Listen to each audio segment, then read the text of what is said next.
let's dive right into one of the heaviest ideas in all of theology, coming straight out of Romans, chapter 9, God's sovereign choice. Basically, it's the idea that God's will is the ultimate deciding factor in everything.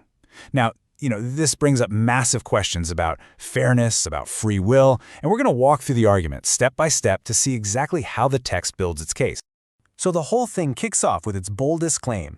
This divine choice isn't some reaction to what we do. No, it's made before we're even born. And to back this up, the source gives us this incredible case study involving a pair of twins. Right away, the text grounds this whole idea in the story of Jacob and Esau. You can see it right there in the quote. The prophecy is that the older will serve the younger. But here's the kicker, the really critical detail. When this was said. It was while they were not yet born, way before either of them had a chance to do a single thing, good or bad. And that all leads to this central point. The choice isn't based on the people being chosen, it's based on the one doing the choosing, him who calls. It just takes human works and performance completely out of the picture. And what's really fascinating is how the argument gets ahead of the game and just knocks down other possible explanations. Like maybe God just peeks into the future to see who would have faith. Or maybe he picks the most talented, the most useful people. The text says no, all of that misses the point. The choice is made for one reason, to fulfill the chooser's own purpose. And then, bam, the whole thing gets summed up with this incredibly stark, direct quote. There's no softening it. The point here is that God's sovereignty is shown not just in who gets chosen, but also in who doesn't. Both outcomes, the text argues, serve to highlight God's total freedom to choose. Okay, so when you make a claim this big, this absolute, it's going to raise some eyebrows, right? The huge ethical question that immediately pops up is, how can this possibly be fair? And the text doesn't back down from this at all. In fact, it leans right in and asks the exact question that's on all of our minds. Is God unjust? And the answer? It's immediate. It's absolute. It's just this resounding, no way. Which of course sets the stage for the explanation that's about to come. So how does it explain this? Well, it all comes down to how you define your terms. It draws this really sharp line between justice, which is getting exactly what you deserve, and grace, which is getting a gift you absolutely do not deserve. So in this view, if everyone actually deserved judgment, then justice would mean nobody gets saved.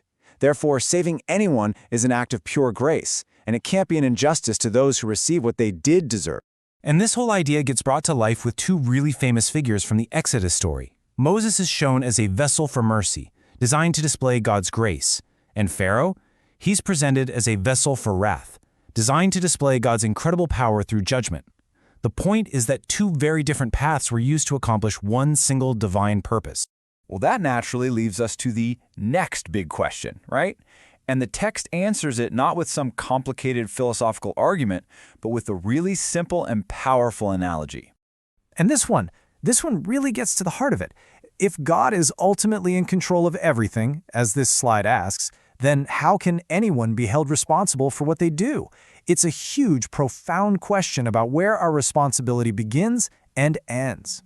And the answer we get isn't some complex formula. It's an image. It's this one, the potter and the clay. It's this ancient, powerful metaphor that's meant to completely define the relationship between a creator and the thing that's been created. The whole point of the analogy is pretty much summed up in this one sharp question. It's designed to flip the whole debate on its head. The argument is that the thing that was made, the clay, simply doesn't have the standing or the perspective to question the maker's purpose. I mean, the pot doesn't get to critique the potter, right? So this really breaks down just how much authority the potter has in this analogy. The argument is that the potter has the absolute right to take the same lump of clay and make two totally different things. One vessel for a noble, honorable purpose, and another for just a common, everyday purpose. And in both cases, the ultimate goal is to put the potter's own glory and skill on display.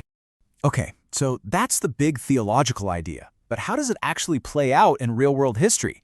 Well, the text uses this exact framework to explain a major shift in God's plan for humanity.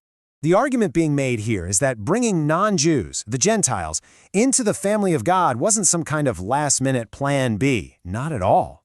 Instead, it was always the original plan. It was the fulfillment of ancient prophecies that said God would call a people for himself from every nation on earth.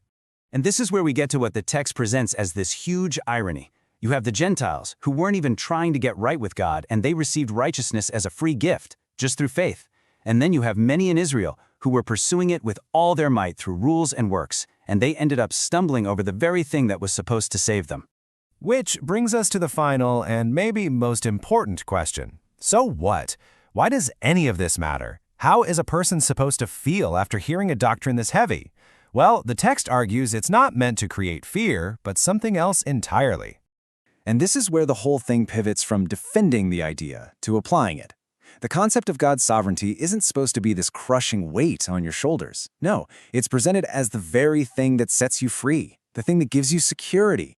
So what's the real-world takeaway from all this? I mean, what's supposed to happen if you actually believe it? The text says it should make you pray more, not less. It should give you confidence in sharing your faith, because the results are ultimately in God's hands anyway.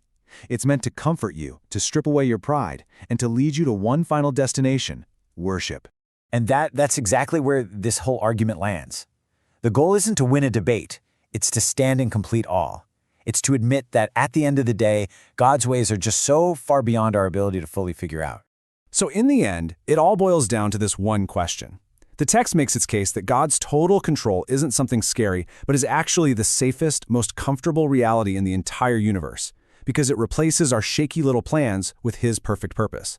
And the question it leaves for us to think about is this: is that kind of ultimate control a reality to be feared, or is it a foundation you can actually trust?